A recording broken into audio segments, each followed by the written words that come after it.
Welcome everybody, good evening. Thank you all for coming, the students and the staff of the University of Bradford and Bradford College. Thank you to the candidates for coming along, and thank you in particular to Bradford University Student Union, who have organised what I think is going to be a fantastic event. We're very excited to host this event here at the University of Bradford. As you can see, we are filming this event. There's a live stream going on for this event. We're hosting this West Bradford polling station. We're also hosting some lectures. We're the only university in the country to be hosting a polling station. Some may think that's a good idea, some may think that's a bad idea. We think it's a great idea. We're hosting the station. We want it to be the highest returning polling station in the UK, and that's our ambition. We're hosting a number of lectures, 6 lectures, 4 of which have taken place. We have 2 more to go, and there's some details of the remaining lectures on the table before you go out if you'd like some more information. The reason we're doing that is we have a strategy of increasing student registration for voting and student voting in this election. It's very important to us as a university, and it's very important to the Students' Union that we engage our students in this election. So we're hoping to increase the voter registration. You'll notice on your seat there's a voter registration form. If you haven't already registered to vote, you have until Monday to do so. Please complete the form and you can hand it in to us at the end, and we'll make sure that you are registered to vote. You'll also notice there's a ballot paper on your seat. We want you to complete the ballot paper at the end of the hustings. There's a ballot box near the door. We'd like you to vote, put your ballot in the box, and within the hour, it's very quick marking, within the hour, I'm an academic, sorry, counting, we'll announce the result through the University Students' Union Facebook website thing. That's about as technical as I get. So that's why we're doing this. We're very excited. I think it's one of the most interesting constituencies in the country. We have 7 candidates here. 1 candidate, Therese Hurst from English Democrats, is not here with us tonight. The format. We're going to run it like question time, so imagine I'm David Dimbleby. We, through the Students' Union here at Bradford, emailed all students and asked them to submit questions. So we've got some questions from our students. This is about students leading on their questions. We want to engage our students. We want to know what their issues are and ask the questions. And this is an opportunity for our students here to ask the candidates in this election the questions that they think are relevant to them and interesting to them. So we have some students with the questions. I'm hoping that we have time to also engage the audience in an orderly fashion. At the end of those questions, we're going to invite each of the candidates to give a 2-minute statement to wrap it up. So if I can introduce the candidates that we have here this evening in alphabetical order. We have Harry Boota from UKIP Party. We have George Galloway from the Respect Party. We have George Grant from the Conservative Party. We have Alan Griffiths from the Liberal Democrat Party. Celia Hickson from the Green Party. James Kirkcaldy, an independent candidate. And Naz Shah from the Labour Party.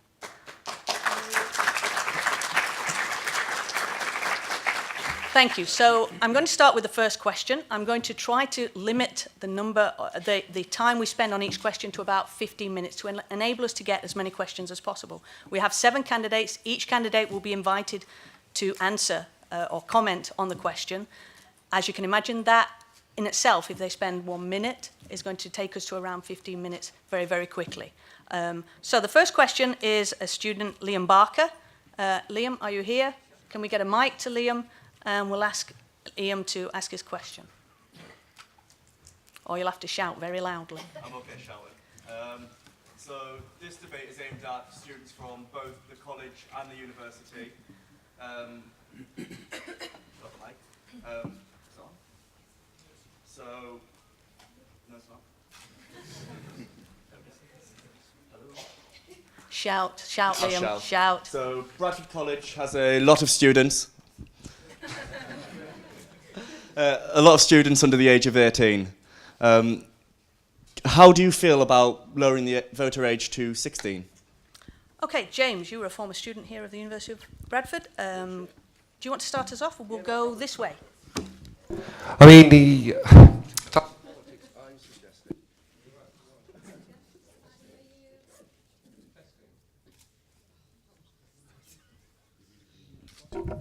Oh, there we go. So the type of politics I'm promoting is something called participatory democracy, which is a little bit more than just voting. And I've worked with a lot of youth in my time. I've taught in schools, taught in university, and I've learnt a lot from young people. They've heavily influenced my political views and why I advocate a participatory democracy. As I say, that's more than just voting. I have serious concerns, though, about lowering the voting age when I look at our current political system and how people are hoodwinked and how people are led and the type of way politics is done. And I have to pose the question to you. Do you think people are able to make rational choices when they're still in school before they've developed that critical cognitive capacity? Do you think our political system is open and honest enough that people can see through all the lies and the deceit? That's a question I have to leave with you guys. I've not made a full decision yet. I've met a lot of intelligent young people, polymaths, they're capable. But is everyone? I don't know. It's not an answer I really have. Alan? Yes, it's party policy, has been for some time. It's on the manifesto. We'd reduce the voting age to 16.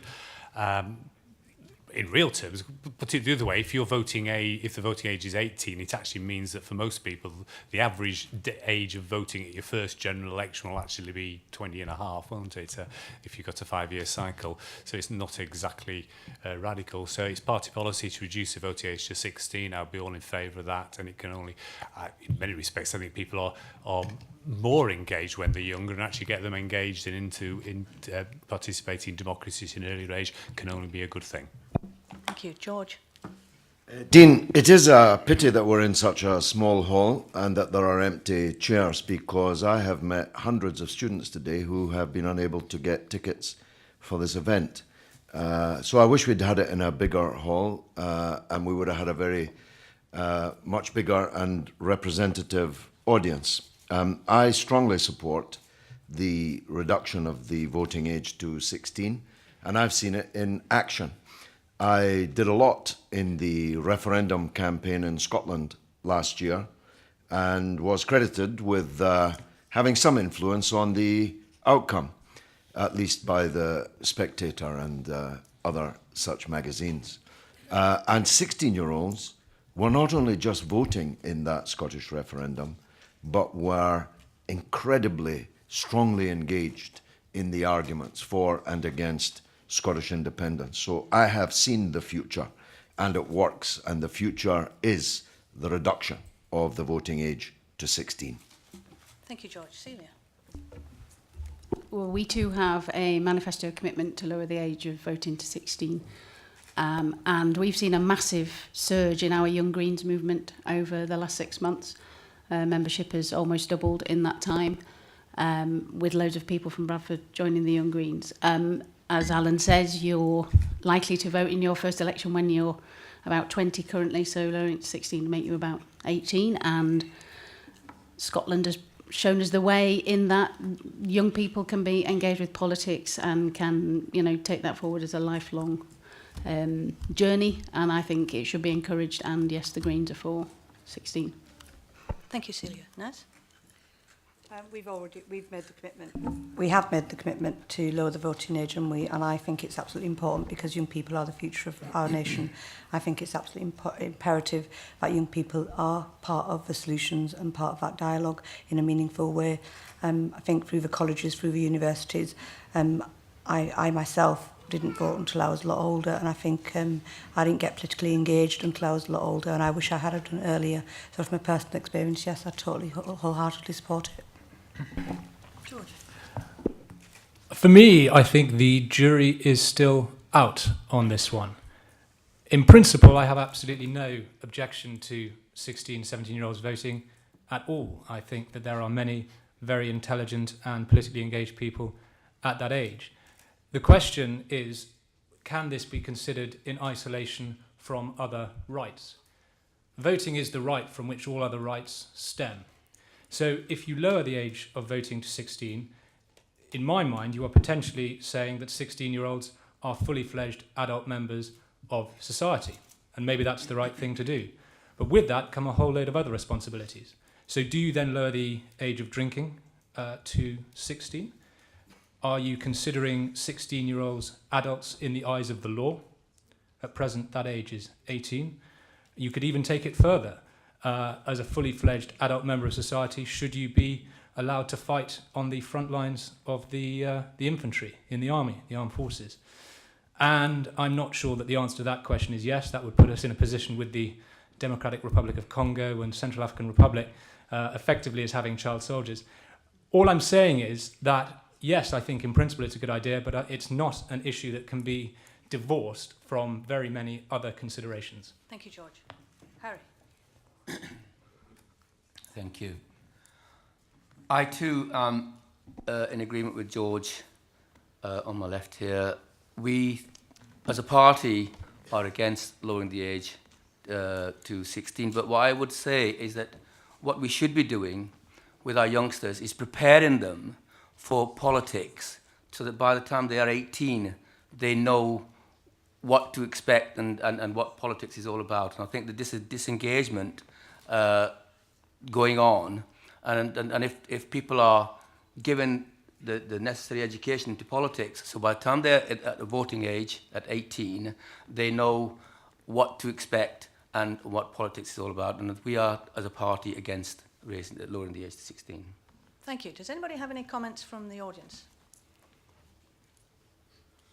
We clearly don't have any 16-year-olds.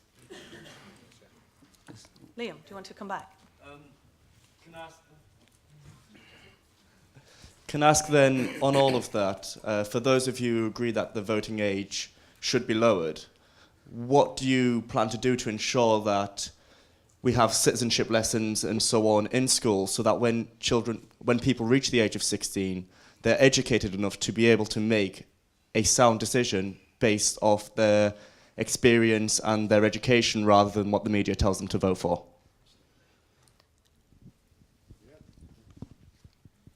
We'll start that end again. So yeah, I mean, having taught in a lot of schools and known a lot of people teaching citizenship, that is something they've moved toward. But increasingly, that type of syllabus is being challenged.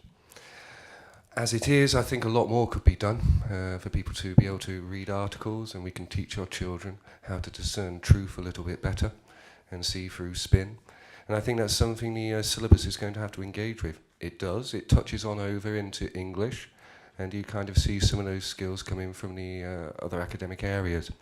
But I think working closely with people designing curricula and pointing that out and focusing on where those skills come from is going to be the best way to approach it. Cheers. Alan. Yes, obviously that sort of thing should happen and will happen, but I think we need to be careful. The right to vote isn't predicated on being bright enough to understand what you're doing. And there are plenty of people who are over 18 who, if you're going to say, are they educated well enough to do, and I think it's a bit patronising to say, 16-year-olds need special treatment to make sure they're clever enough to vote, whereas, frankly, every 18-year-old gets that right to vote. And that's not... And because that's the point, you have the right to vote. And what do you start saying? I mean, it wasn't that long ago that people say, well, women, they can't have the right to vote because, they're special people who don't need to do it. You get the right to vote because you've reached a certain age. I believe that age should be 16. I don't think it automatically follows that. Therefore, every other thing, we have lots of different stages in life, and different things we become capable of doing at different stages in life. But the right to vote, I believe it should be at 16, and it shouldn't be you shouldn't have to pass a test to be allowed to do it. Thank you, George. Well, I agree with Nick's candidate. 16-year-olds are not children. At 16, you can get married, you can have sex, you can join the army, and many have, and you can work and pay tax. No taxation without representation. No taxation without a franchise. I mean, 16-year-olds in Scotland were amongst the most engaged people in the entire referendum. And of course, as has just been said, there are many people over the age of 18 who might not pass the test that some have in mind. Of course, schools should be teaching politics. They should be teaching civic engagement in all aspects. But my experience is that the 16 to 24-year-olds are actually possibly the most politically engaged section of the community. They may not actually be in parties or even support parties, but they have very strong views on all manner of issues. And it doesn't just start at the age of 18. Thank you, George. Celia? Joining fourth, my points have been made, but yes, schools should have an active role in involving young people in a political life, and citizenship and the PSHCE or whatever it was called before it got struck away is something that schools should be engaging with. The syllabus doesn't allow for that, but you know, if we were actively to pursue voting at 16, and that's when young people are still in school, schools should take a part in that. And I mean, if universities can have ballots, I'm pretty sure we can persuade schools to as well.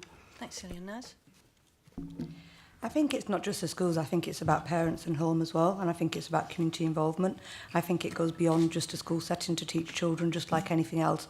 I think it's really, really important for communities to be involved in supporting them young people in actually learning about civic engagement and their rights in terms of voting and wider participation.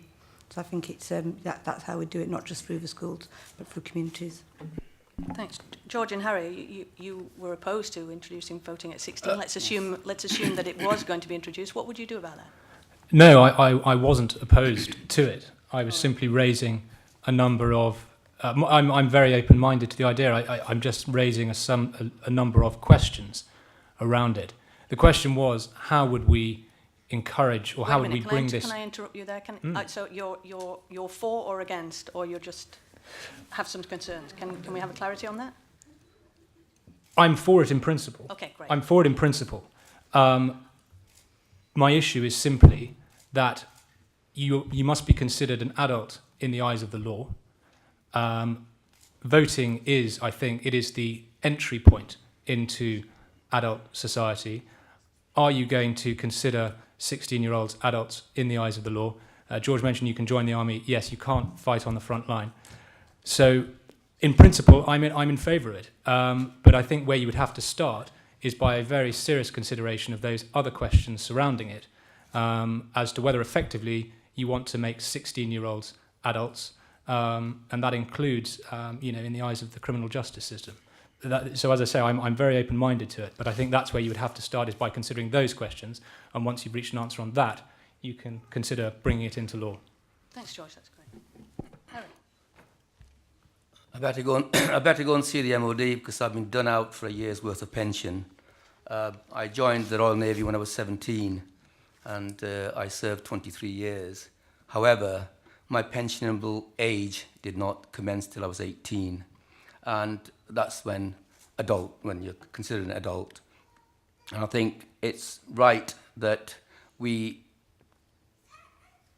lay down boundaries as to where certain things that take place, and 18 is a good age for us as an adult. I think voting should start at 18. But what I would like to say is that we should really engage, we should concentrate on engaging the over 18 electorate so that they come out in hordes during general elections and by-elections and every other election that takes place. That's where we should be concentrating, so that we've got very poor turnouts for our general elections. Let's concentrate on engaging the electorate that we already have that are over the age, rather than trying to bring it down to 16. Thank you, Harry. Any more comments from the audience, or should we move on? Okay, we have Rob Hartley in the audience. He wants to ask a question. Rob, can you... Oh, he's over there. Thanks, Rob. Can you stand up? Of course, yeah. Please, thank you. Hi. Disabled people get charged on average over double the standard rate in taxis. We're lucky enough at Bradford to have our own campus-based disability cycling charity, which is a fantastic thing to be part of, I'm sure. One of our Cycling for All members was regularly charged £60 return from Bingley to Lister Park. If elected, how will you work with local disability action groups to combat this appalling issue? Thank you. Thanks, Rob. Can I start from this end? Harry, can you start us off on that, please? Thank you.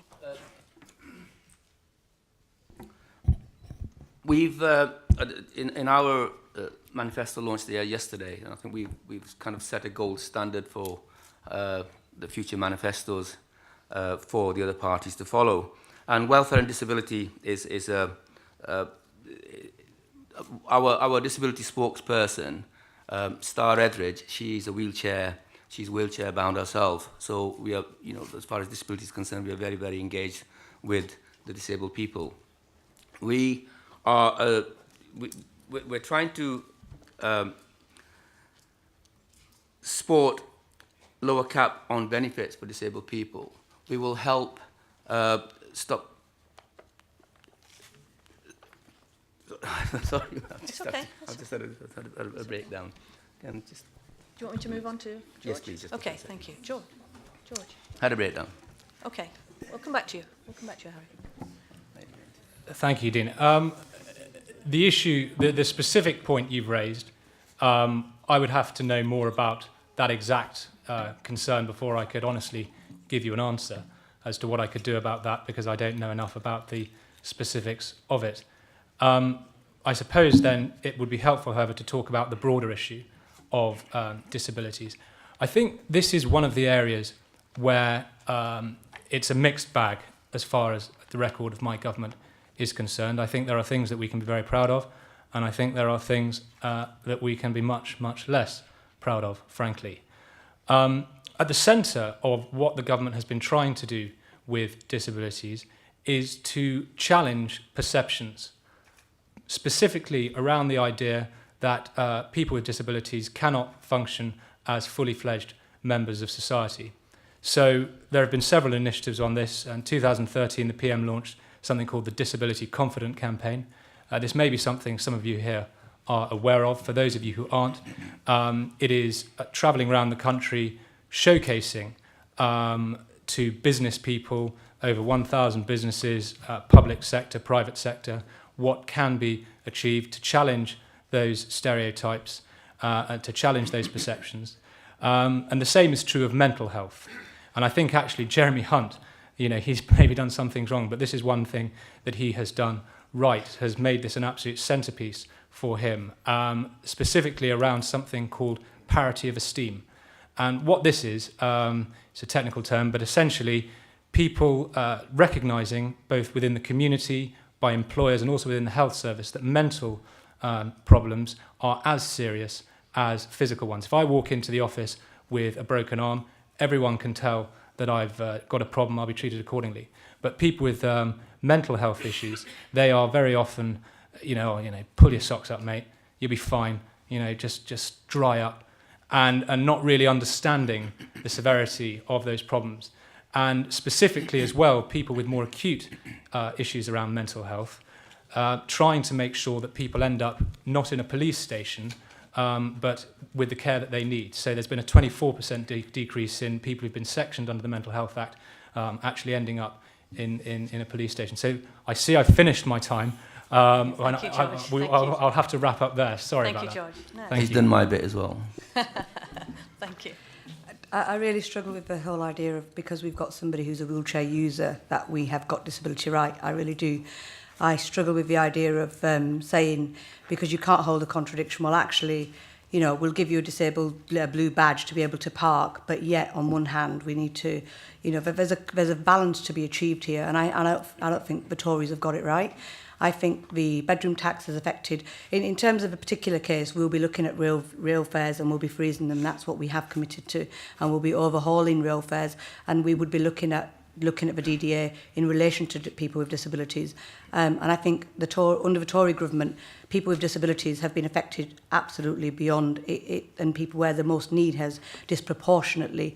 We have the bedroom tax. We have before I was elected as a PPC, I went with a young person who's a 21-year-old who goes to university for 1 day a week, and because he goes to university 1 day a week, although he's on crutches and he's for the rest of the week he can't get out of bed because of his disability, they didn't award him high rate mobility, and I think that's absolutely disgusting. I think the point system that has been brought in by the government, that by the Tories, is absolutely, it's apprehensible. It's just not acceptable. So I'd as a disability rights advocate, I would be looking at, and I'd personally welcome, even before the elections, to support what you're talking about.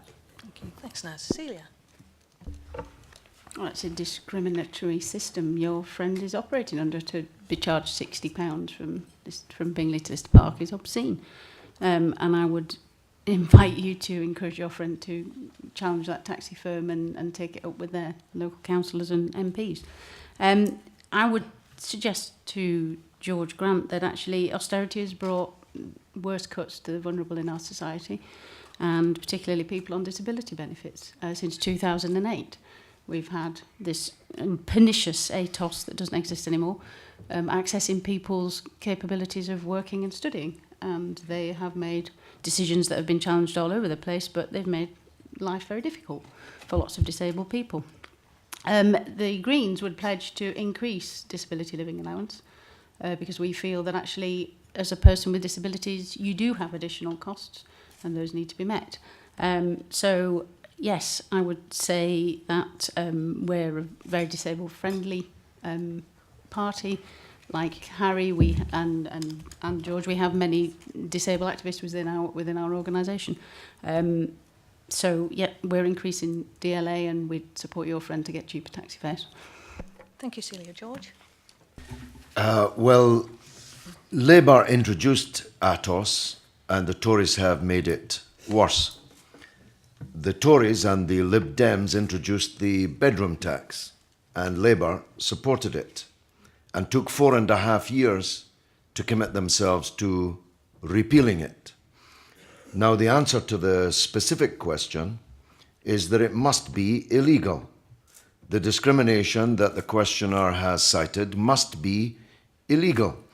And, of course, you can argue with the taxi firm, but the real argument is with the local authority that is permitting the license holders, and they are controlled by the local authority. So if it's in Bradford, it's Bradford City Council, which is an exceedingly badly run council, currently by Labour, but in the past by all three of the mainstream parties. It is illegal to discriminate against disabled people in that way, and it is a disgrace if Bradford City Council is allowing it. Thank you, George. Alan?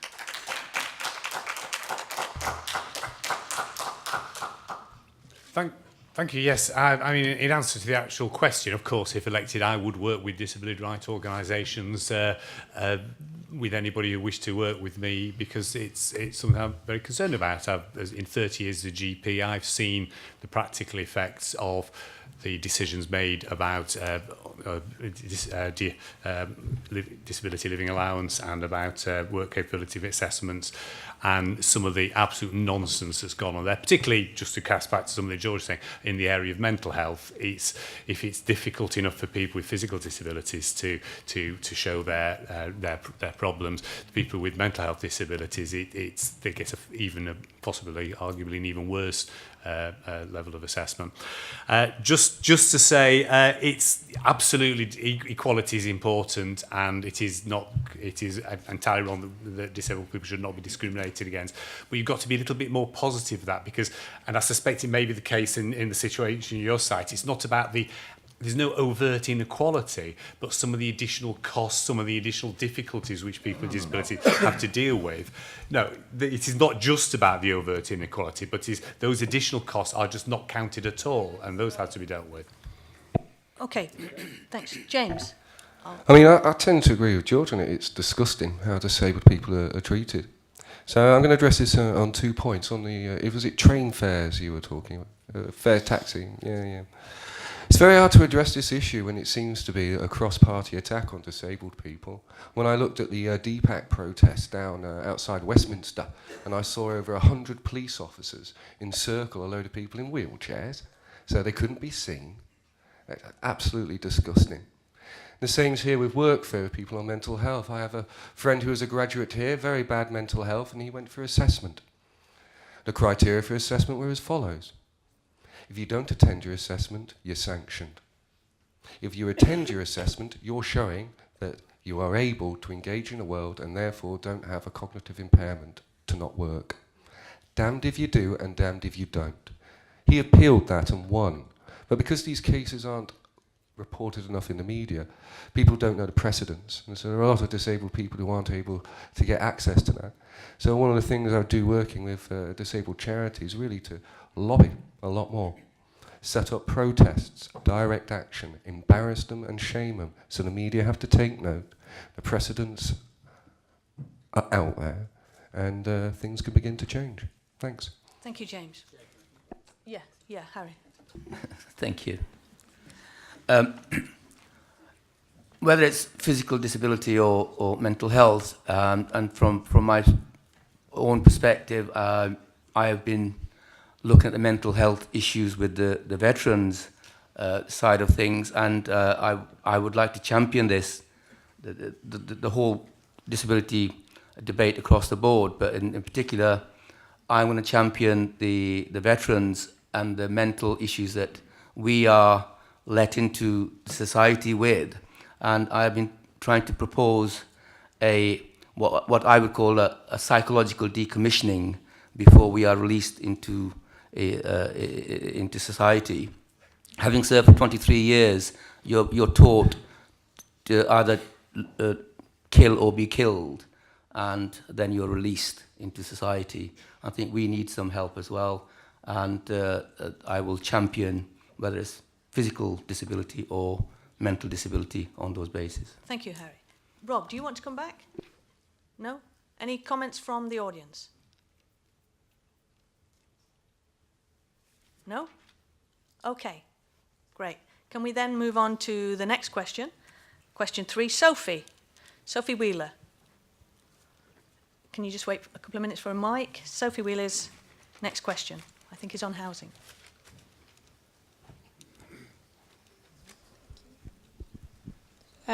Many landlords and agents don't follow lines of best practice and don't adhere to housing law.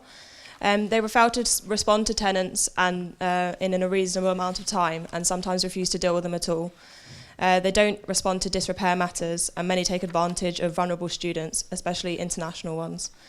If elected, what action would you take to support the students of Bradford, to filter out the bad agents and landlords and ensure tenants aren't misled and taken advantage of? Thank you, Sophie, for your question. James? Sorry. It's a difficult situation, isn't it? I mean, the letting agent system is monopolised by quite a few companies, and beyond the student realm, you get charged fees, don't you, for applying? Are told are non-refundable. It's a con. When you start looking into the actual asset managers that own these, you will find ties to people in government. So, I mean, it's pretty obvious why there hasn't been much changing. How to deal with it and vet it. You guys are going to have to talk about setting up inspections yourselves if you want something independent. A lot of these inspection regimes or kite marks are just profit-making exercises, and there's never really a decent overview of how good a landlord is when you go online and have a look. So this is something where you're going to have to look at it yourselves as well. In terms of me contributing as an MP, I'll be looking at the law, be lobbying and adding my profile to that. But for me, I'm more concerned about homeless issues in Bradford. And I think that's also something else that we really need to talk about. All these empty council properties just take a weekend to do a DIY SOS and sort out a lot of the homeless issues in Bradford. And I mean, that's something I feel more strongly about. Okay, thanks, James. Alan? Thank you. It's been Liberal Democrat policy in the council for many years now to have a register of private landlords, because private landlords are not bad private landlords are not just a menace to their tenants, and I've had patients of mine who've died in fires in badly maintained properties. They're not just a menace to their tenants, but they're also a menace to the neighbours, the people around them, and poorly maintained private rented accommodation is responsible for some blights on many areas of this city. That proposal has been voted down by a combination of the Labour and Conservative members of the Bradford Council, and it's interesting that whenever the vote is come, the number of Conservative and even more Labour members who leave the council because they have a conflict of interest because they are in fact private landlords, but even the ones that remain still vote it down. I guess as an MP, in the end, it's most appropriate, I think, that it's a matter for the local council dealing with looking after private landlords and making sure that is sort of working well. As an MP, I guess my role will be to actually try and drive national policy to make Bradford Council do what it's refused refusing to do of its own will. Thank you, Alan. George? Who knew that we have a city council that has so many private landlords in it? That explains quite a lot, actually. Student accommodation should be funded by the government. There are huge, empty and wonderful mills and factories and other public buildings, or buildings that should be and could be public around here, that are in the environs of the university and the college, and that could easily be transformed into proper student accommodation. Students should not be left at the tender mercy of private landlords. And while I have the floor on the subject of housing, the announcement that David Cameron has just made to force housing associations to sell off their housing stock, just as councils were forced to sell off their council housing stock, will be an absolutely devastating blow to the millions of people in this country that depend on public housing. Thank you, George. Celia? The Greens have a manifesto commitment to set up a living rent commission to bring in local rents into line with average income, so that we don't get this discrepancy whereby, you know, your rent's set not connected to what's going on in the local economy. And we'd also have a mandatory licensing scheme for landlords. So that would be a nationwide landlords scheme to make sure that you've got access to information about the landlord that you're about to set up a tenancy with. Student accommodation, as Ms Galloway's just said, should not be a profit-making venture. There shouldn't be people making money out of people who are striving to make a life for themselves and get an education. So universities and colleges and other educational establishments should be given the rights to be able to provide accommodation as part of the package that you gain as a student when you start your higher education. Thank you, Celia. Naz? Naz? Labour have pledged to look at rents, and similar to the Greens, we'd be looking at the moment how people are getting ripped off for private rented accommodation. We have also pledged to build 200,000 homes across the country, and certainly from my perspective, if I was elected as an MP and if I was elected, I would be pushing for some of them houses to come into Bradford, and I could certainly look into the student accommodation issue and look at how we could develop further local initiatives to address that. In terms of from the students' point of view, we do have counsellors, but I can certainly put in touch with you even today to look at those kind of measures that you're talking about having landlords, having good practice. I know there's some laws that have already come in over the last few years that do hold landlords to account, and we can enforce them. So I can certainly look into that at the moment. Thank you, Naz. George? Thank you. I cannot think that there is anyone other than perhaps the rogue landlords themselves who would support abusing their position as a private landlord. This is surely something on which we can find some cross-party agreement. For my part, I would certainly support a register of landlords, register of landlords on the council. I have absolutely no idea why that has been opposed. That sounds eminently sensible, because ultimately the question is accountability. If people aren't accountable, they can abuse their position with impunity, and that's something that only accountability can really stop. I remember when I was a student, we faced exactly the same issues. But the problem with high rents in general is a problem of lack of housing in this country. There was a minister who will remain nameless, who once described the planning system in this country as the last vestige of the Stasi state. And his point being that it is almost impossible to build because of, it's always not in my backyard. So I think we do need a lot more houses. It is only through an increase in the supply that you're going to bring down rents. Anything else is just tinkering around the edges. Thank you, George. Harry? Again, agreeing with George, what we need to do with landlords is unscrupulous. Which George? No, that's Mr. George over there. This is George. Okay. I can feel a coalition coming on there. Can you? Yes. Sorry to interrupt, Harry. Where were Carry we? on. You were agreeing with George. I was, yes. Next to you. It's George always, Grant, the it's Conservative always candidate. George on my left, not far left. Carry on. That's very far left. I think we really do need to bring in some legislation against unscrupulous landlords. I know that I've come from Southampton. Southampton is a huge university area, student area as well. I know a 4-bedroom house was converted to a 5-bedroom house to increase the rent yield for this landlord.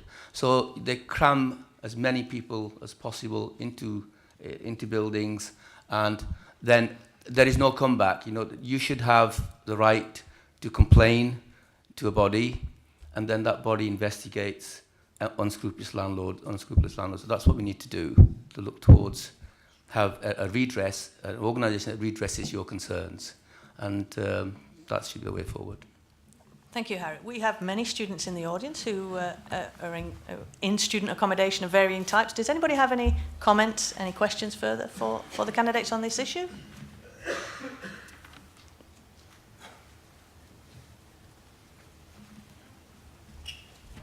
Hi. On the 1st December 2014, the Home Office launched a pilot scheme in West Midlands, Birmingham, Dudley, Wolverhampton, Sandwell and Walsall. The scheme was the right to rent scheme, which basically puts in place a lot of bureaucracy for international students amongst other migrants who are coming to this country. And it essentially allows landlords to discriminate against people who aren't from England when it comes to renting to them. I just wanted to perhaps get your opinion on this. Do you think that this is something, because if the pilot is successful, I should have said, it will be rolled out nationally. And so international students could potentially be discriminated against when it comes to renting.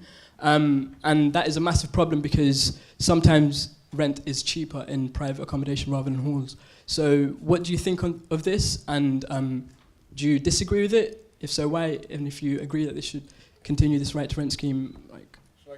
Yeah, James. I disagree with discriminating against international students in terms of housing.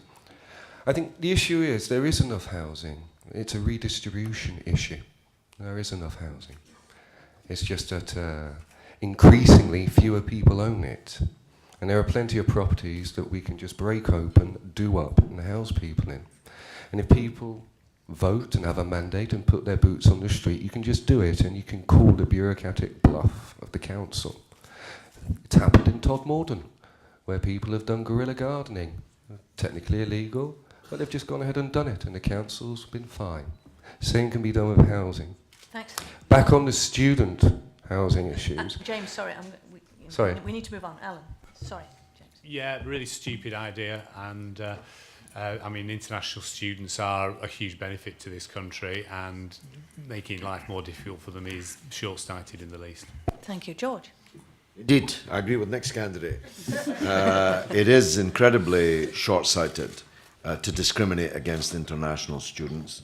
But if I may say so, it's equally wrong to discriminate against home students. Bradford University has a lot of home students, and as part of your bid to join the Russell Group, you're talking about additional fees that may well discriminate against the home students. So I'm against discrimination.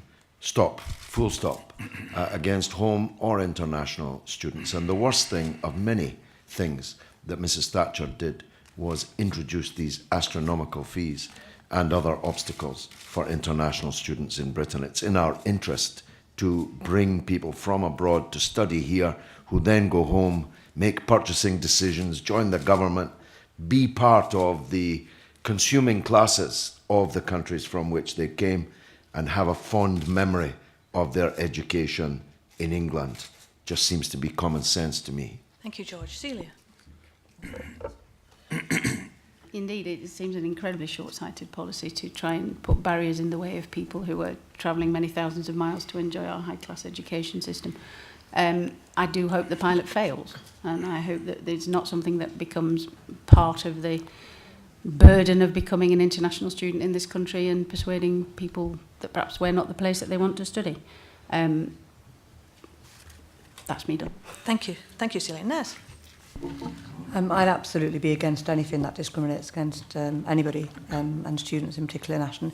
If we look at the NHS was built on migration, and certainly migrant community has played their part, so I'd certainly be against any proposal to put any bureaucracy in to use it to discriminate. Thanks, nice. George? Yeah, I think it probably useful just to declutter what the right to rent is, because it appears that every single one of my candidates to my left don't actually know what it is. They've just said, well, it sounds very discriminatory, and we're against discrimination. The right to rent is very simply, the policy is very simply that landlords have an obligation to check whether someone who wants to come here from overseas has a right to live in this country before renting the accommodation to them. There's nothing really more controversial to it than that. It's not a question of discriminating against someone because they're overseas.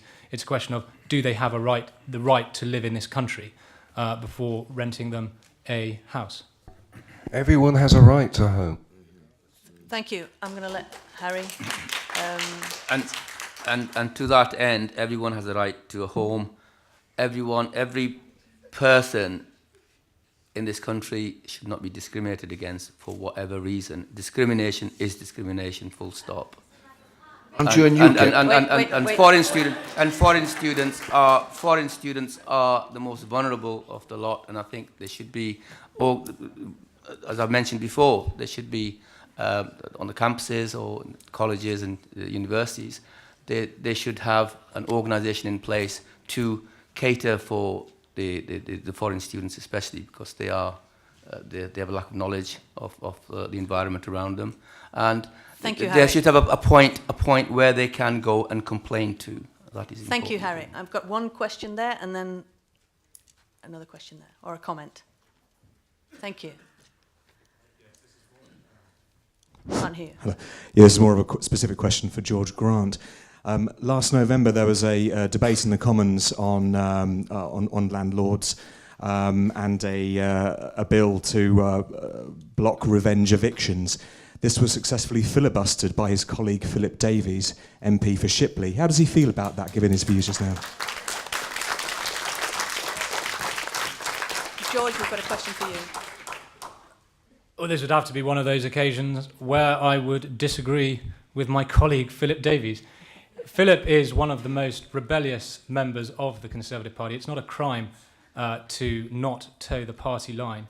And yes, I mean, I don't see why revenge evictions, I don't think you should be able to just evict someone because you decide that you have a grudge against them. That seems to me preposterous. But, again, I will be honest with you. This is one of those things where, as with so much in life, I suspect it sounds more simple when phrased like that than perhaps it actually is. I'd have to know more about the specifics of it. But on principle, no, it sounds ridiculous. There's another comment there on this side. Or a question. Thank you.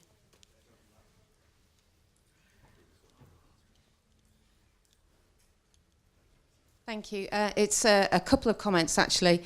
First to George Galloway. I'm not sure where you're getting your information about the University of Bradford seeking to be part of the Russell Group or unilaterally trying to up our tuition fees, but neither are correct. In relation to the comment made by Harry from UKIP, the university does have support for international students, and you would find it difficult to find any university in this country that doesn't have that support for international students. And finally, just a point for our students in particular, but the university supports an organisation, a charitable organisation called Unipol, which does operate a landlord scheme which looks at the quality of student rented accommodation, not just in Bradford, but in Leeds, Nottingham and in London is rolling out that scheme. So it would be really good, perhaps, if some of the politicians could look at what the university sector is doing in relation to private rented accommodation. Thank you.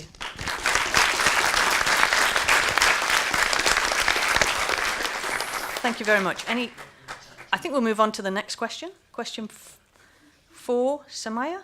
Is Samaya here?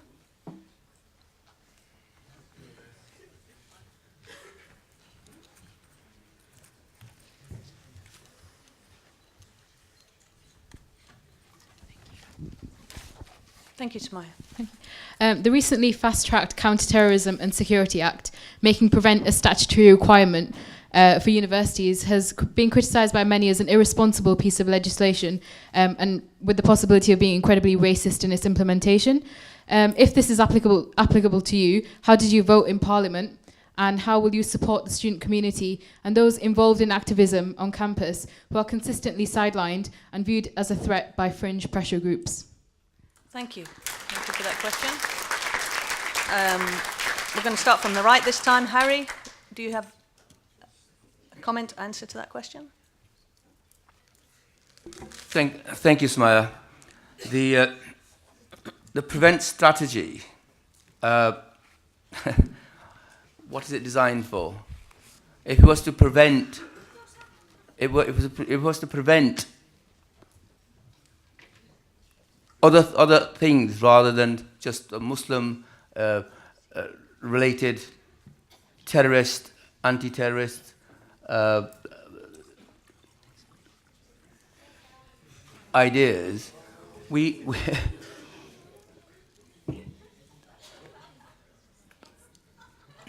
Harry, do you want me to come back to you? No. Thank you. Prevent is, we are against even the word prevent itself. Okay, it is as a party. Thank you. Thank you. Can we have some order, please? Thank you. Let Harry answer. Thank you. Prevent has been targeting the wrong people. If prevent was an all-encompassing thing to, let's say, prevent drug abuse, to prevent any kind of bad things going on in society. But this thing was targeted in particular at the Muslim community. This is why it needs revisiting. It is a wrong thing, and we should have a look at what this horrible thing that they're designed to target a certain community in our sector, especially the Muslims, and I am totally against it. Okay, I'm gonna ask you to finish there, George. George, can you answer that question? Sure. Thank you. Thank you, Harry. The clue with prevent is in the name. It's about preventing. I have very serious reservations as to how effective this policy has been. We have just to answer the very specific question about the recent Section 7 requirement that was to do with obliging universities and other public institutions to report suspected extremist activity. That is now no longer something that applies to universities. It seems to me extraordinary that it should have been. These are places of free speech. And I also think that this comes back to this point about prevent. You've got a serious problem with extremism in this country. We all know that. I am probably the only member of this panel who has been targeted for abduction by extremists. That was in Libya. But, this stuff happens. But how do you deal with it? The law has its part to play. But the law can only go so far. The real fight is in the community itself and challenging these perceptions before they start. And where I worry with the prevent agenda is that if all it succeeds in doing is further alienating people and increasing a perception that the government's out to get a certain section of community, then by definition it has failed to prevent anything. It does quite the opposite. So how can we improve understanding and trust, fundamentally, is what it comes down to, is trust. And if this agenda promotes distrust, then it is by its own definition failing. Thank you, I think this is far too complex to answer in one single minute. But certainly, well, I hope we'll have a bit more of a chance to elaborate on this in the Q&A. I mean, we do have time constraints. We've got a large number of candidates and a large audience that want to get engaged. So I'm sorry to cut you short, but I'm going to move on to Naz. Naz. We have made a commitment to overhaul this agenda and this policy if we came into government next year, because we have, as of this year, we have got it wrong. The idea of prevent was about community development, community engagement, critical engagement at grassroots, and that clearly hasn't worked. So in terms of from the Labour Labour perspective, we will be overhauling it. In terms of my own perspective, I am very, very acutely aware that, as many of you, that Islamophobia is well and rife amongst universities, I think one of the reporters present here wrote an article that we were the Tory government was even saying report toddlers. So if my toddler had a tantrum, we should be reporting him for extremist views. And that's how something, that is how far the Tories went. So I think it's absolutely wrong. I think we need to overhaul it, and I will be part of them discussions to make sure we do overhaul it. Thank you, Nat. Celia.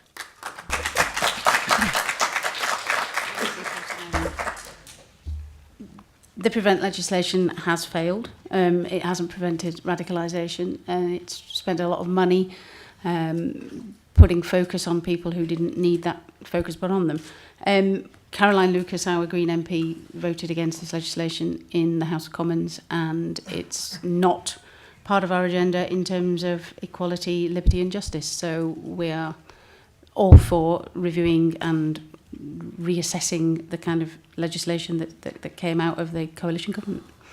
Thank you. George? It was Labour that introduced Prevent. I don't know why some Labour supporters are applauding a commitment to overhaul it. It was them that introduced it. And I have opposed each and every anti-terrorism measure that has been before the Parliament in the almost 30 years that I have sat there. I opposed the Prevention of Terrorism Act when Labour refused to oppose it year after year. I, along with some other honourable Labour members of Parliament, opposed it. I opposed Tony Blair's 90-day detention without trial, internment, in other words. I opposed it. I opposed Tony Blair's 60-day detention, internment.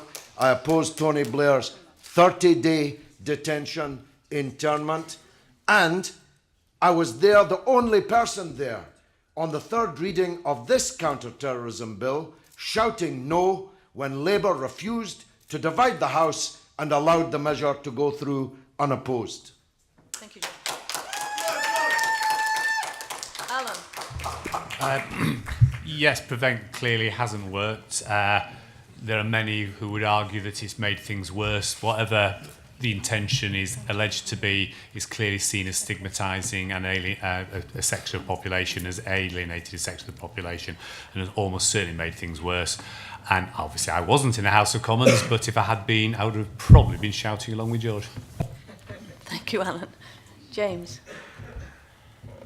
Have you got too many microphones on? No, you're on. Oh, there we go. So I'm in an interesting position to answer this question. Prevent, what concerns me is the model and how they begin with how someone becomes extreme. And basically they're targeting whenever you have a political conversation. Indeed, I was designing some of the analytical tools to map ideology when I was doing my PhD, and I stopped it for ethical reasons.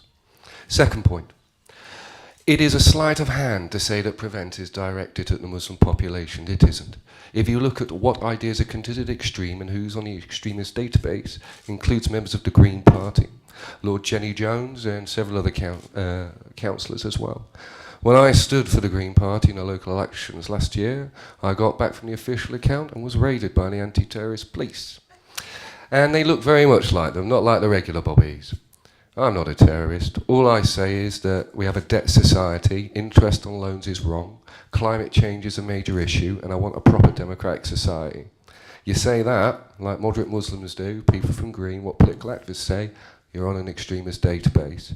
Prevent is a way to shut down democratic political discourse in our society when you look at it and how it's applied. Thank you, James. It's applied mainly to the Muslim community, though. Yeah, we've got some questions from the questions, comments. Please raise your hand so that people with the mics can get to you quickly. Thank you.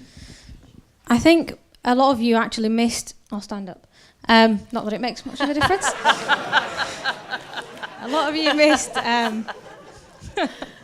A lot of you missed what the question was actually asking with regards to student activism, student engagement with politics. At the University of Bradford, I'm not going to stand on the chair, Sam, no. At the University of Bradford, we are very politically engaged, whether through academia or extracurricular activities. I don't want to be a student here next year or in 3 years' time. The minute I say something or the minute I want to discuss something with my lecturer or with my colleagues, I don't want police officers coming and dragging me from my doorstep or from my lecture theatre. What is your stance in terms of student activism? Is there anything you pledge to do? Because that was the question. Is there anything you hope to or pledge to do if you are elected, to help students actually flourish as intellectual individuals without the risk or the fear of being targeted or extremely scrutinised unfairly and unnecessarily? Harry. Harry. What I suggest the media, the mainstream media, is the biggest blame.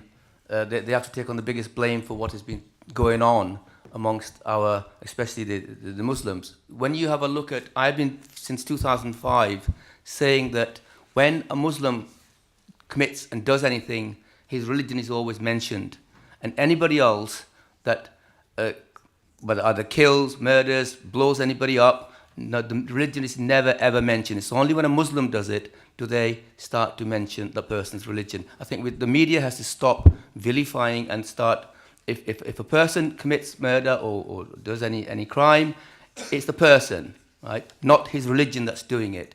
And because of what's been going on for the last few years, it is now demonized. We're not allowed to say anything. If you do discuss things like students do, they have various interests in politics, in the wider world.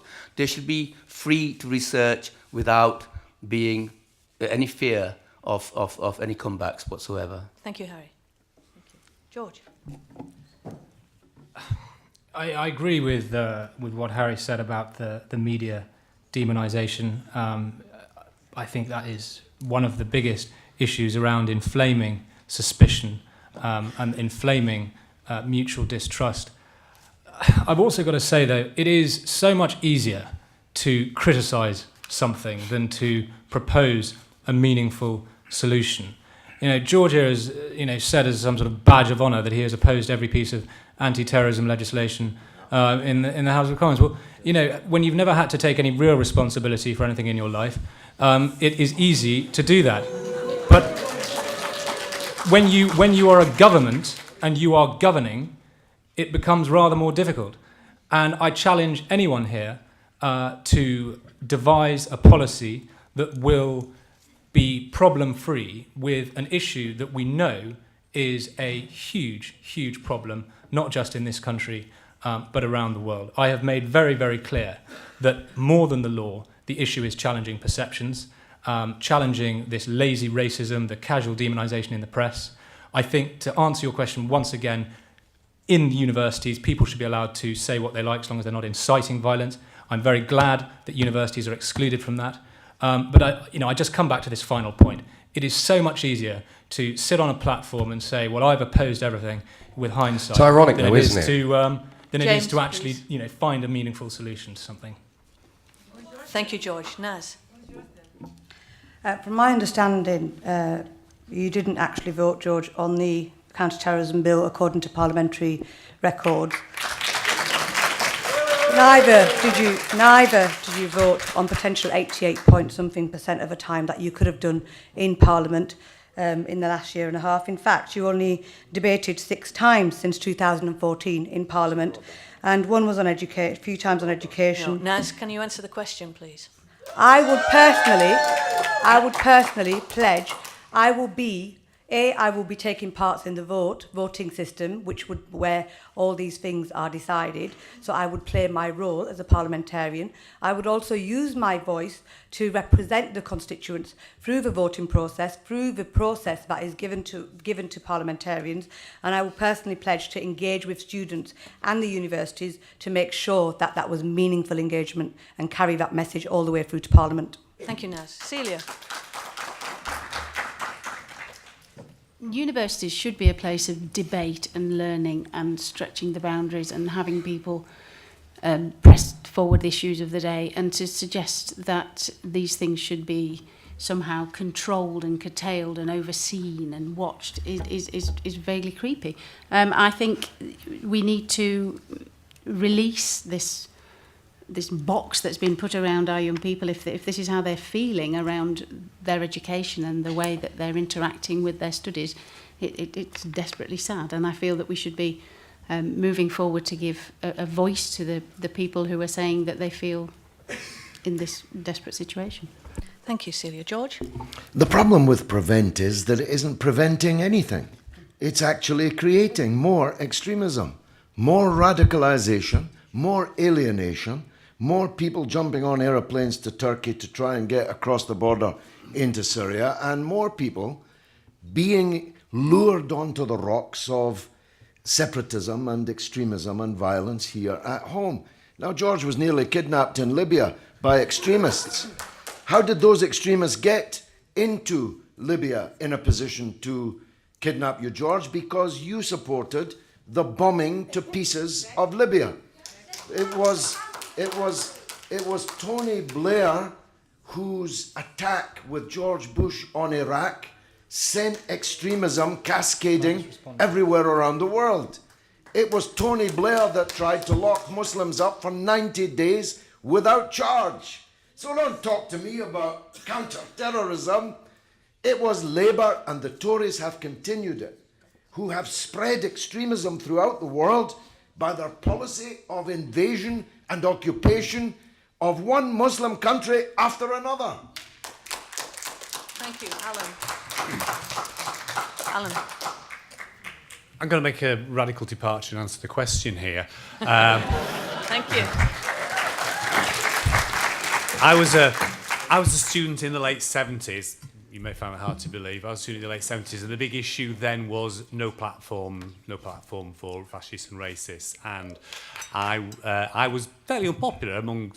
I took the view then that freedom of speech has to include the freedom for people whose speech you don't like, because it's very easy to be in favour of freedom of speech for people you agree with, but you've also got to challenge and have freedom of speech for people you don't agree with. And I took the view then that's what we should do, and I take that view now. Just because you may not agree with what somebody's saying, you don't criminalise it, you don't stop.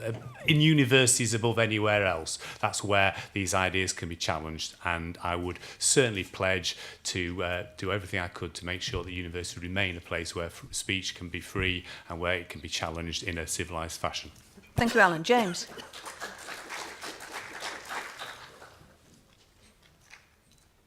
Oh, there we go. Right, I think the question was what would I do as an MP to help political activists being put under this prevent strategy? Well, given that I'm under it too, I would stand with you. I do think the political system in Westminster is ill-equipped to deal with it. It seems to be cross-party. It seems to be something they're intent upon. And if you start reading into it, it's far wider than just focusing on Islamic extremism. So I would suggest protesting, I'd suggest direct action, and just trying to raise the profile as much as possible. I'd also counsel you not to be frightened to speak up. Keep speaking up and being critical of people in Westminster and those that are driving us to an abyss, really. Okay, thank you. Okay, thank you. This is an important debate for this university and other universities. So does anybody have any comments rather than questions? Because I don't want to go back and forth with the candidates. But does anybody want to engage in this debate? Any comments from the audience? Over there?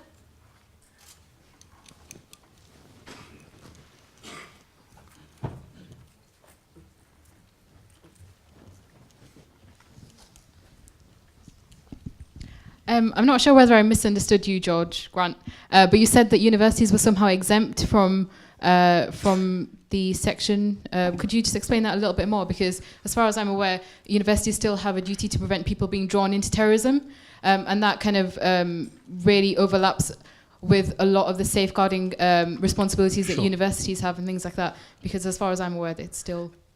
Right, so this is to do with the broader obligation on people in positions of responsibility within the public sector to report as a legal requirement people who they suspect of terrorist or extremist activity. Universities are not included in that. In regards to the broader issue of, trying to create an environment in which extremism isn't allowed to flourish. I imagine that's just more a matter of broad common sense. But as this legal requirement, universities, it's under Section 7, are exempted.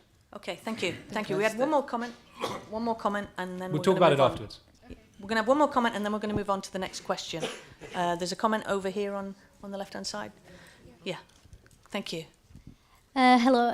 I just wanted to just reply, well, sort of give my opinion about the point that George Grant made about there being a problem of extremism.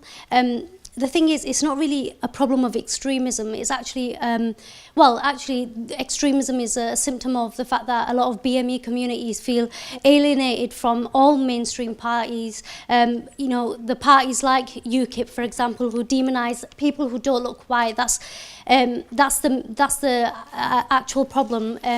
Our Britishness is constantly being questioned. We feel alienated. We don't feel British enough.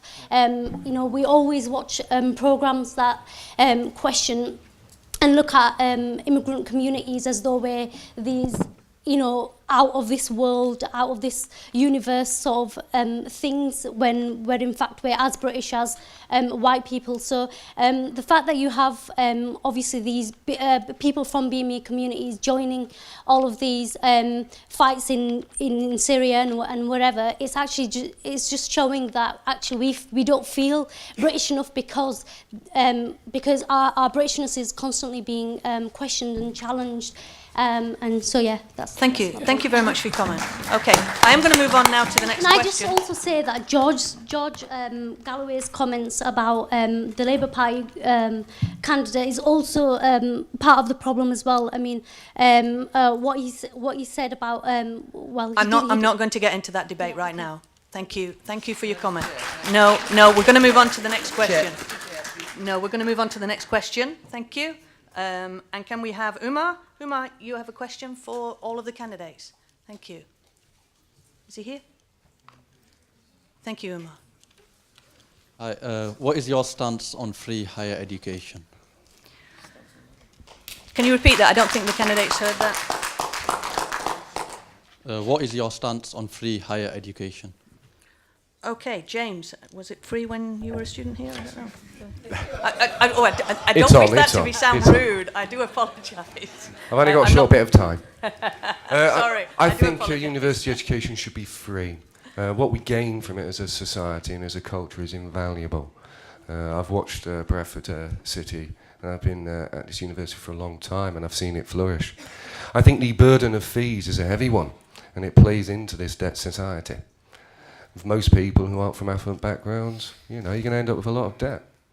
The level of the fees, the cost. Then if you want to buy a house, it's yet more debt. Then if you want a pension, yet more. It's a huge issue, and I don't like it. It seems to be some type of social engineering. It's an attack. There aren't as many jobs now for university-educated people, no matter what you want to say. So, I think it should be free. We have a lot to gain from it, and I would fight for that. Thank you, James. Thank you. Alan? Yes, I think this might be the one where I need to run over time a little bit. First thing to say is obvious is that education isn't free. The issue is who actually pays for it, and what the concern is, whether it's the students who pay for it or whether it's the general taxpayer who pays. I always took the view that it should be paid for out of general taxation, because on the whole, people who went to university would earn more in the long run, and they would contribute back to general taxation in a greater way in the future, and that should be the way it did. I'm afraid that argument has been lost. It's been lost by I think no party wants to go back to the question of paying it out of general taxation.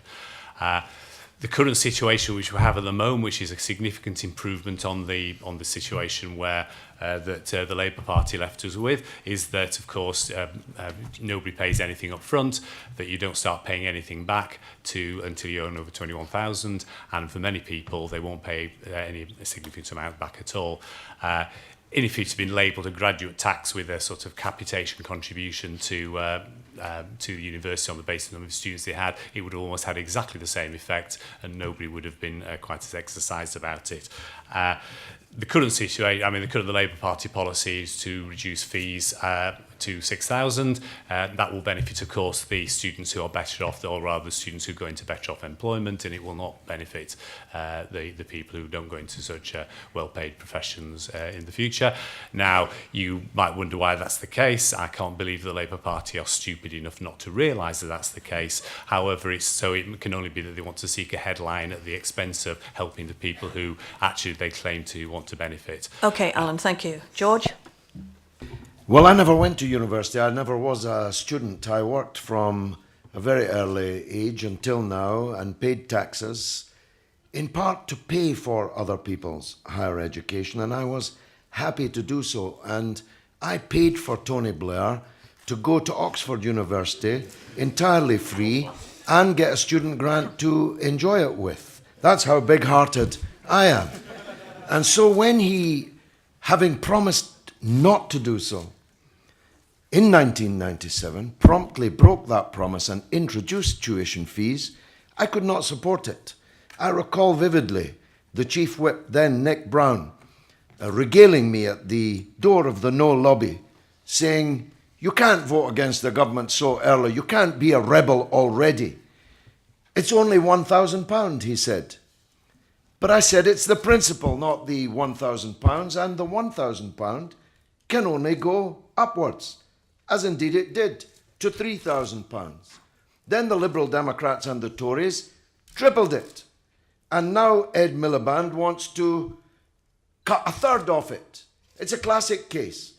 If David Cameron proposes £9,000 a year and the Labour Party proposes £6,000 a year, I can't vote for either of those, because I believe that university and college education should be entirely free to the student. The state needs an educated population.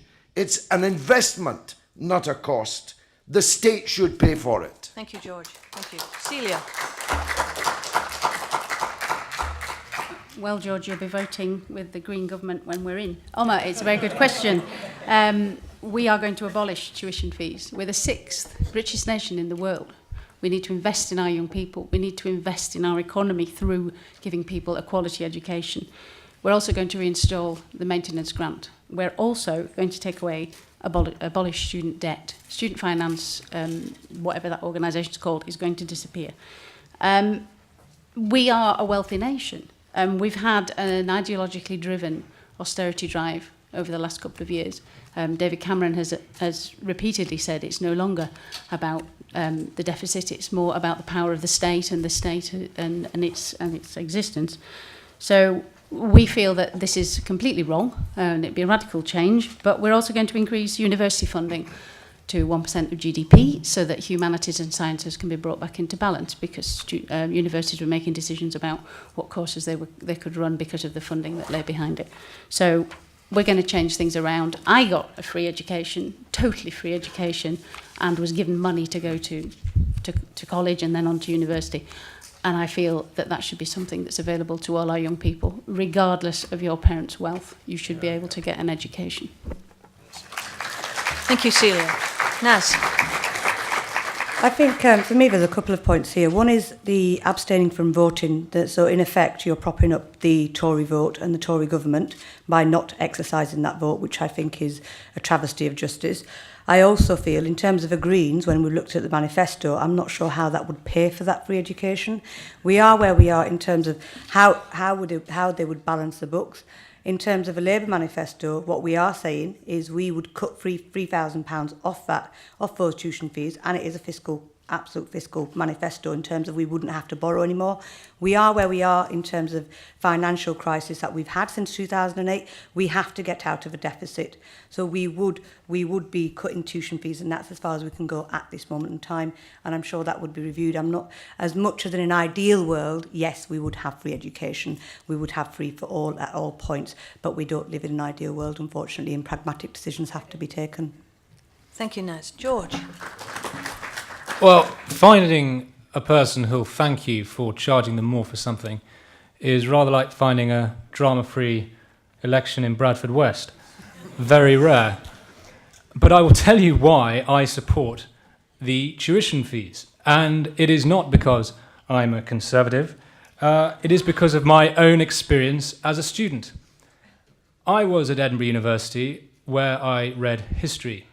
In my 4th year, and this is not long ago, I was getting 4.5 hours of student-led tutorials a week. That was it.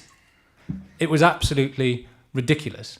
The funding crisis in our universities has been acute for a long time and has been getting more acute. The government is not charging you £9,000. They are giving the universities that desperately need the money the ability, should they so require, to charge you £9,000. I think there is a broader point. You know, it is a question of, is it right that the taxpayer, over half of whom did not go to university, pays for it, or do the students who benefit pay? And the final point that I'll make, which none of you here need me to tell you, is that none of you now are paying a penny. You will only pay once you start earning £21,000, and the more you earn, the more you will pay. If you had a job that you never earned £21,000 in your life, you wouldn't pay a penny back. So it is quite progressive in that sense, and I think it is the only way we're going to pay for our universities that is fair. You know, the Green Party have said, oh, you know, we're a prosperous country. We're paying £1 billion a week just on the debt interest. Now, I will tell you, I'm a young person like you. I will tell you what is not fair to young people is saddling us with billions of pounds of debt we'll all have to pay back at some point. You know, it's all right for George's generation. I'm just going to have to stop you. You know, in 30, 40 years' time, they'll be in the other place. Thank you, I'm George. not talking about the House of Lords. Thank you, George. Harry. Harry. I thought I was the only one here who hasn't been at university, but here, George on my far left has not been there either. It's never too late to go to university.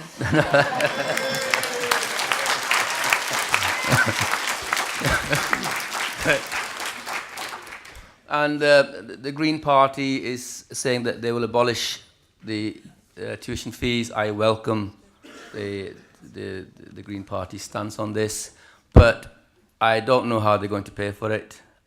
We are the only party that has got a fully costed manifesto, and what UKIP proposes is that as a starting point, that we should abolish tuition fees for STEM subjects, which is science, technology, engineering, mathematics, and medicine.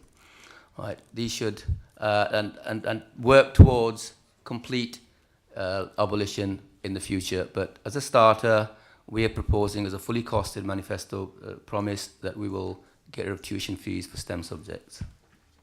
Thank you, Harry. Any comments from the audience on this? Liam.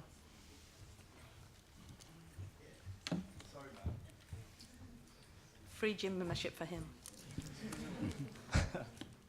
Okay, so I'm all for free education, but going off the 4 so-called main parties, all saying that it's not feasible. I'd just like to ask then, under the current policy of education fees, how can you reduce those fees and benefit the students who will be earning less when the amount you pay back increases as you earn more? So how are you going to benefit the students who earn less when they come out of education?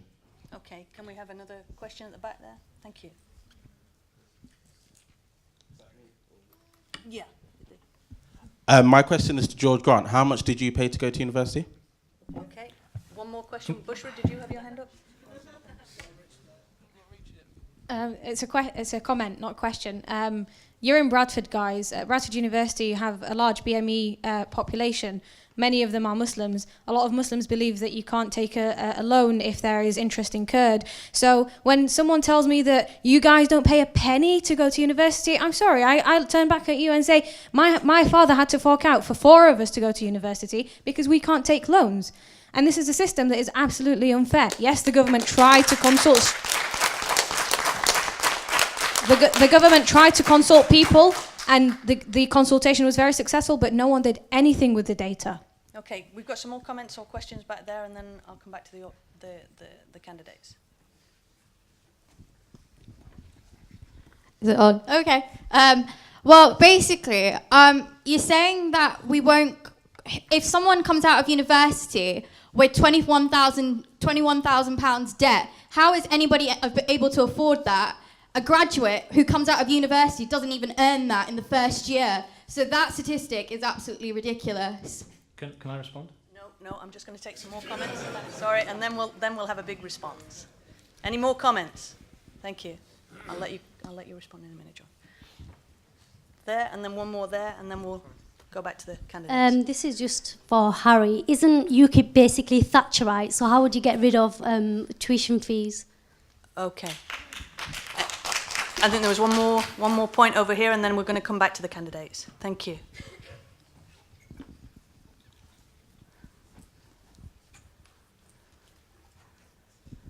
Hello. I also think that we shouldn't forget the part that is played by universities in this situation, because, as George Grant said, the universities were given indeed the possibility of raising the tuition fees between the given thresholds, and the universities chose to charge the maximum fee. So I do think that we need to bring the universities back in, and we need to talk to the universities and convince them to reduce the tuition fees. I don't think it's only talk that needs to take place in Parliament. It also needs to take place with the universities, because they are also the responsible actors that did actually increase the fees.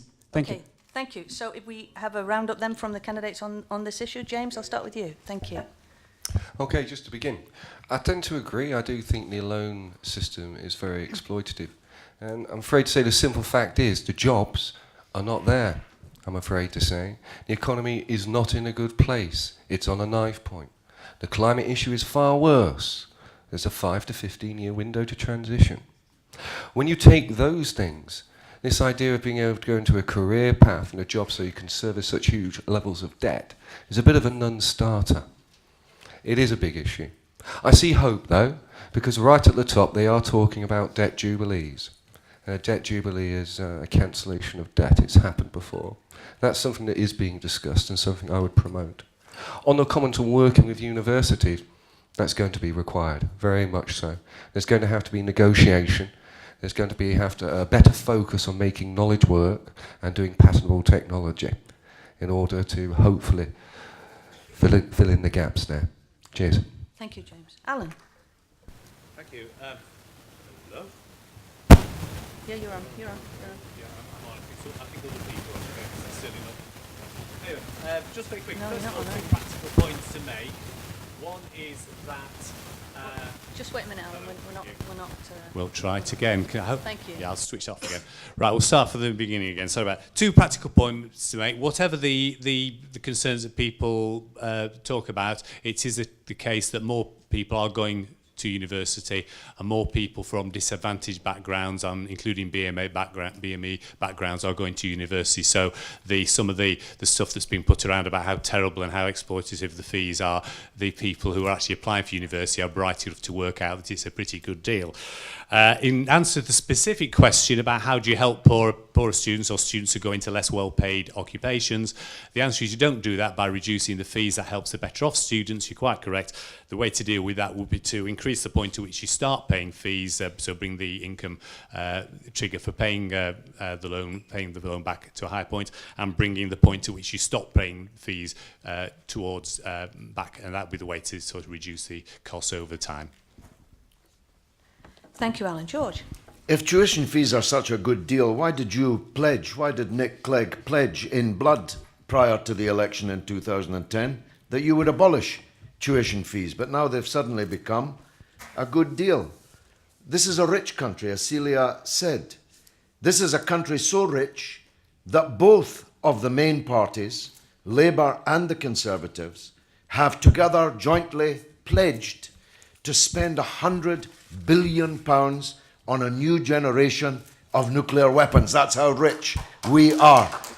Now, if we ask people in this country in a referendum, should we spend these billions on educating our young people, or should we spend them on buying new nuclear weapons?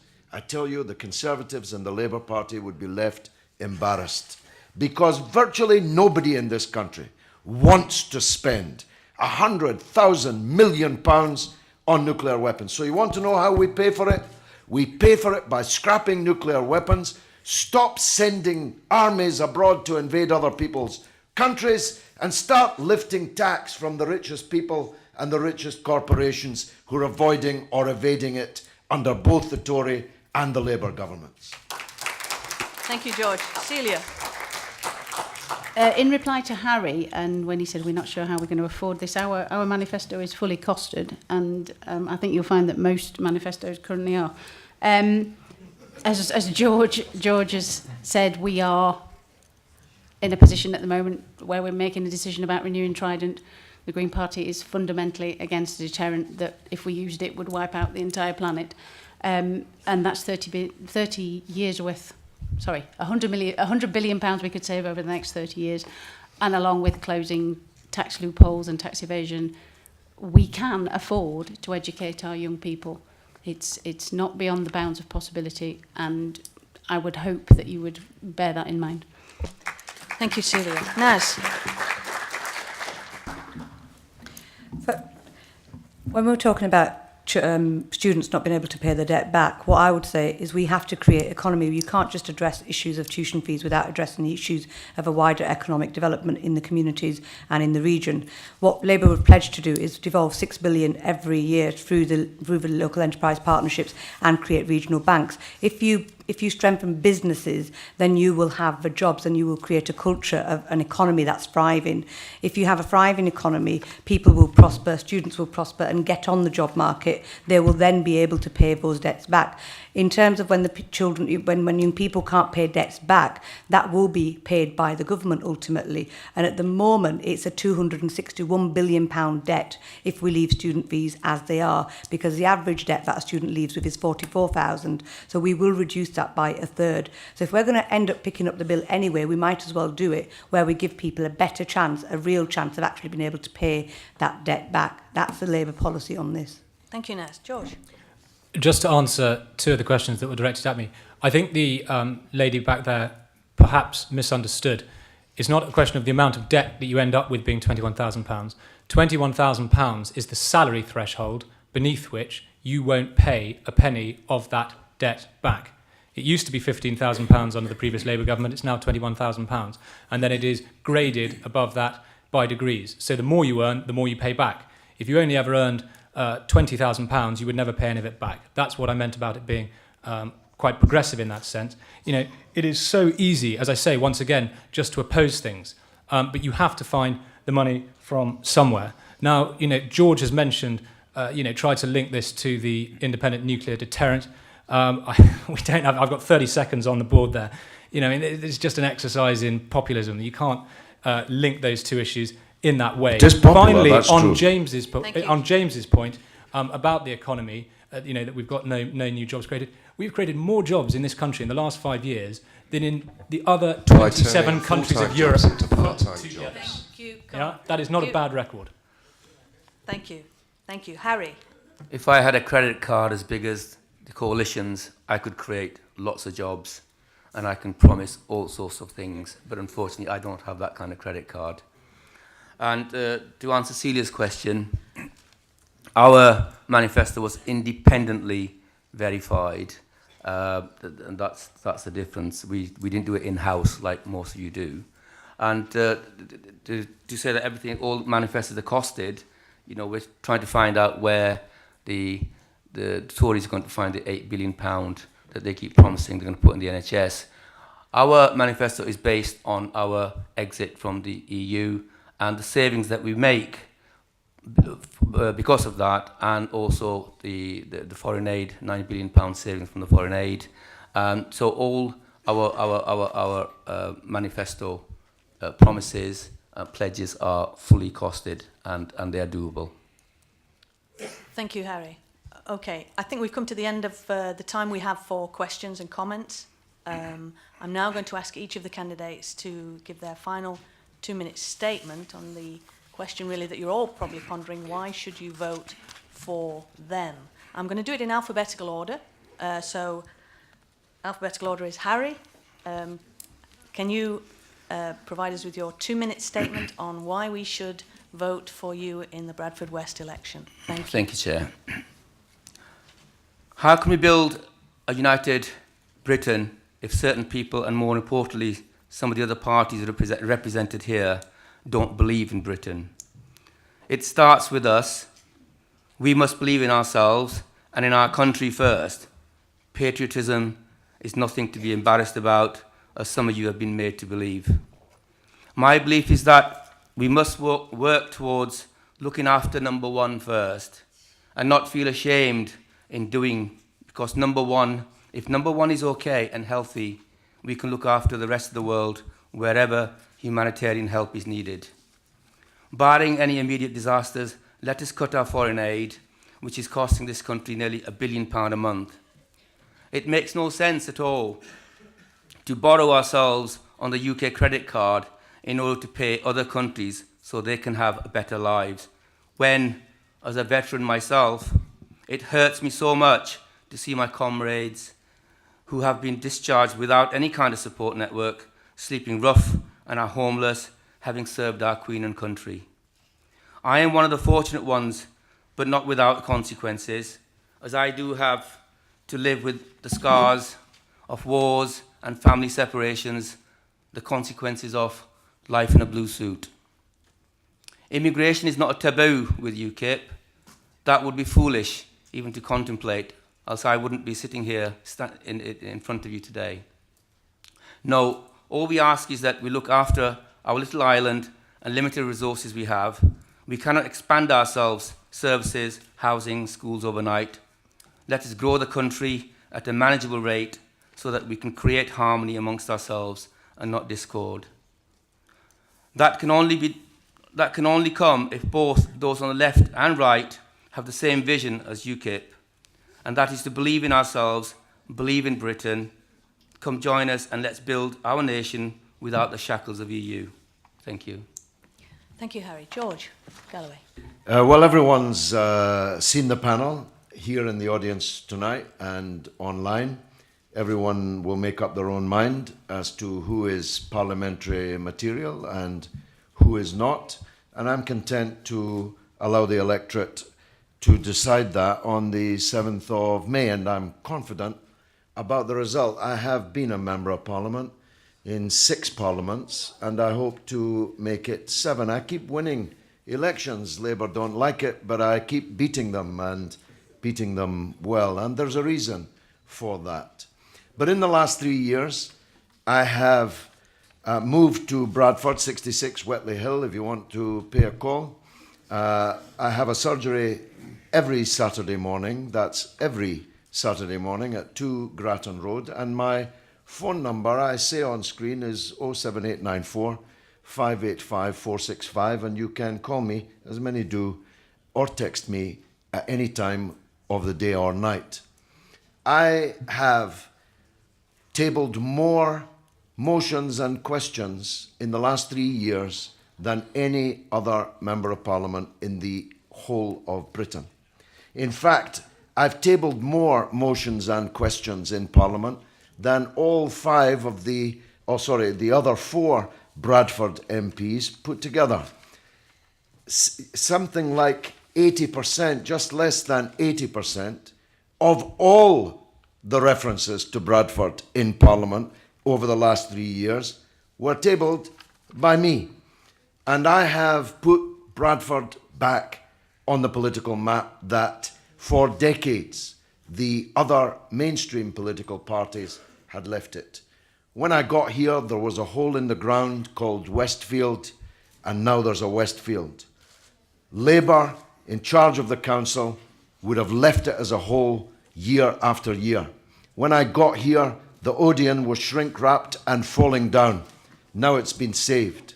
And when I got here, the National Media Museum... I know they don't like to hear it, Dean. They don't like to hear it. But everyone in Bradford knows that that hole in the ground would have continued to be a hole in the ground if we hadn't won the by-election, if we hadn't occupied Westfield. So they don't like it. They don't like it. But the people of Bradford West like it, as you're going to find out on the 7th. Okay, thank you. Thank you.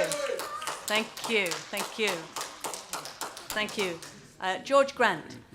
I think that the people of Bradfield do know who was responsible for the Westfield site, George, and I don't think it's quite as you're saying it is. Quite a large proportion of our audience clearly recognises. Look, as students, you're going to be leaving this place before too long. What is the most important thing for you? I would imagine it is, what sort of career am I going to get? Am I going to be able to get a job? We have created in this country, in the last 5 years, as I mentioned, more jobs than the rest of Europe put together. It is quite an extraordinary statistic. There's been more in Yorkshire than in all of France, and here in Bradford, unemployment has fallen by 30% in the last 12 months alone. So I am looking... Thank you. It's a real shame we didn't get to talk about 0 hours. I am looking at economic empowerment. That is the most... Thank you. Please don't interrupt. Thank you. That is where it has to start. And, I left university 5.5 years ago, okay? In that time, I have advised parliamentary select committees. I've worked as a foreign correspondent in Libya, as I've mentioned. I now direct international business development for a startup company in Nigeria, Kenya, Morocco. I'm telling you all this only because there is a world of possibility out there, if only you have the ambition and the motivation to seize it. When I was at university, I was political, sure, but I wasn't looking, to the government for answers for everything. I was looking to what I could achieve. Government is there to create the conditions within which you can succeed, to have an enabling environment. It is not there to simply, provide the answers for every little part of your life, and I don't imagine that any of you would want it to be that. So I think that we are a party that is creating an enabling environment in terms of the economy. And for that reason, and really that is the primary reason, I think it would be very, very unwise to go back to a Labour government. Under every single Labour government in history, unemployment has ended higher than when they took office. I think that speaks for itself. Thank you. Thank you, George. Alan? Yes. 5 years ago, the Liberal Democrats, over 5 years ago, the Liberal Democrats made a very difficult decision to go into coalition with the Conservatives. We were under no illusions about what the effect of that would be, but it was the right thing to do. It was the only way to create the stable government which this country needed in a time of economic crisis. Since that time, the economy is growing, unemployment is falling, employment is rising, and we are coming out of that great difficulty. And George, to be honest, it's the economic recovery which has got Westfield back on the Westfield site, not anything else. Westfield are not a charity. They did it because they thought they were in a position where they could actually make money from doing what they did. Thank you. Thank you. Please don't interrupt. Please don't interrupt. Thank you. During that time, we've used our influence within government to try and make the changes that have occurred as fair as possible, in particularly the driving to taking people who are low paid out of taxation, the increasing of the level at which your personal allowance, so the taxation force for the people who are earning least. And we want the opportunity to continue that. If the Liberal Democrats are able to be involved in government again in the future, we will continue with our policies to build a stronger economy in a fairer society. You can't have one without the other, so that everybody, including yourselves, have the opportunity to fulfil your full potential. And that's why you should vote for us. Thank you, Alan. Thank you. Celia? Repeatedly, when people are shown policies with no logos, it's the Green Party policies that resonate with the electorate. We have had a recession that was started by the banks 5-6 years ago, which has led to cuts seen across our communities that have not been seen for a very long time. Food banks are finding life difficult themselves to get enough donations to give out in food parcels to families who are in desperate need. And I'll say it again, we are the 6th richest nation in the world, and we have families with children in Bradford who are living in absolute poverty, not relative poverty, absolute poverty, and that is wrong. The Green Party is sometimes trumpeted as a vote that doesn't go anywhere. However, we have councillors all over the country, in Leeds, Essex, and we have 3 very good councillors in Bradford. We have 3 MEPs. We're the official opposition in 4 places, Norwich, Liverpool and Sheffield, and Bristol West. We control Brighton Council, and we've got our MP in Caroline Lucas, who is voted the most popular MP in 2014. I would say every vote is a vote you should be proud of. When you go into that ballot box, it's between you and that ballot paper. and trying to assess things tactically is generally very disastrous. Vote for what you believe in, for the policies you think apply to you and you can see as being beneficial for you and the country that you live in. Thank you, Celia. James.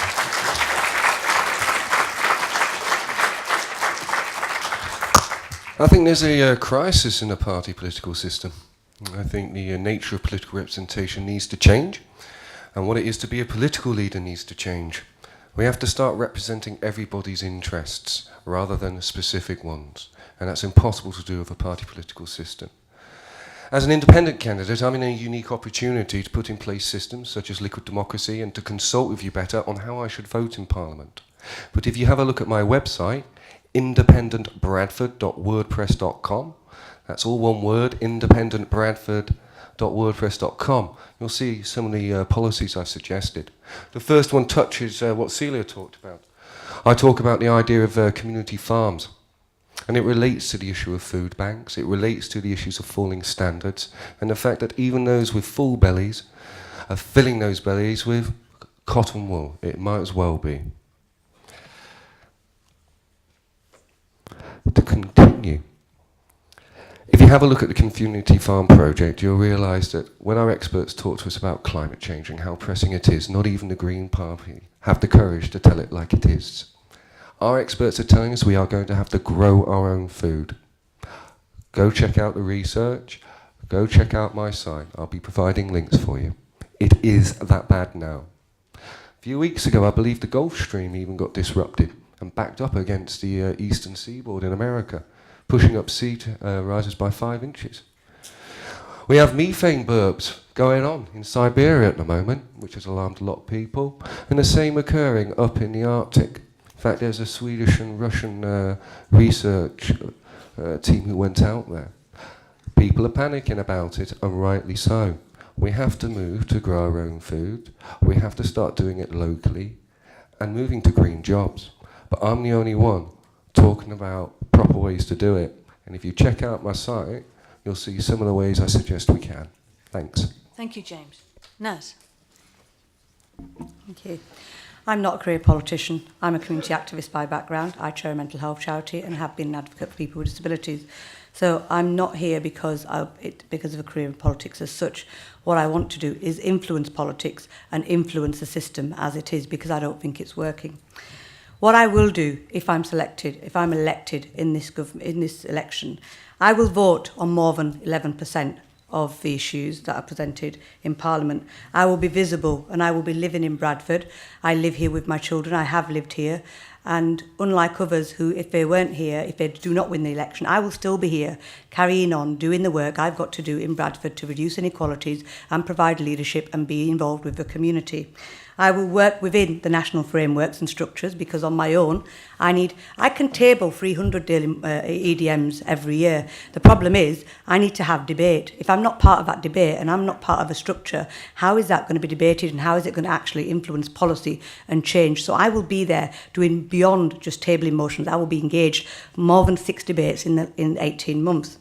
What I will do is I would also ask that actually I will, for my £67,500 salary, not only will I be here, I'll be working full-time with the people, for the people of Bradford. I will not be off elsewhere earning another £300,000 elsewhere. I will be full-time committed to the people of Bradford. Now, that is the difference. So if I am voted, if Labour is voted, I will be in those conversations which matter to bring finance into Bradford, to bring people into Bradford, to change the reputation, to put Bradford back on the map, not with empty promises, but the real change that we actually need. Because I'm from Bradford, I have my children in Bradford, I'm from Bradford for the people of Bradford. I'm not going to swan off elsewhere. That's why I would like you to vote Labour, because we need a local person who understands local issues, local needs, not just for young people, not just for women, for the older community, for every single person, regardless of race, gender, background. That is what Bradford needs. We have our solutions. We don't need a one-man messiah to tell us what to do and how to fix it. Thank you. Thank you. Thank you. Thank you very much. Thank you.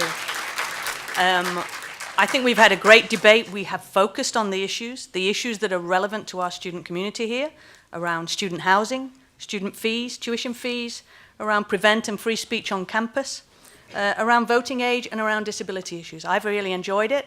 I'd like to thank you as an audience. I'd like to thank all of the candidates, and I think we should thank the candidates in the usual way. Before you go, this is the dean in me, the teacher in me. Before you go, I'd like you, if you have not done so already, to complete the ballot paper. There is a ballot box near the door. As I said before, we will be counting the votes and we will announce the result within the next hour. If you haven't already registered to vote, please do so. There's a form that you can complete. The deadline is Monday. Before you go, please, can you just sit down a minute? Can I just ask you to raise your hand if you are actually going to vote in this election on May? That's fantastic. Thank you. Can I ask you to raise your hand if you are going to vote in a different way as you walk out of the room as you thought you might have done when you walked in? Okay, fantastic. Thank you very much and good night. Thank you. Thank you, Dean. Well chaired. Thank you.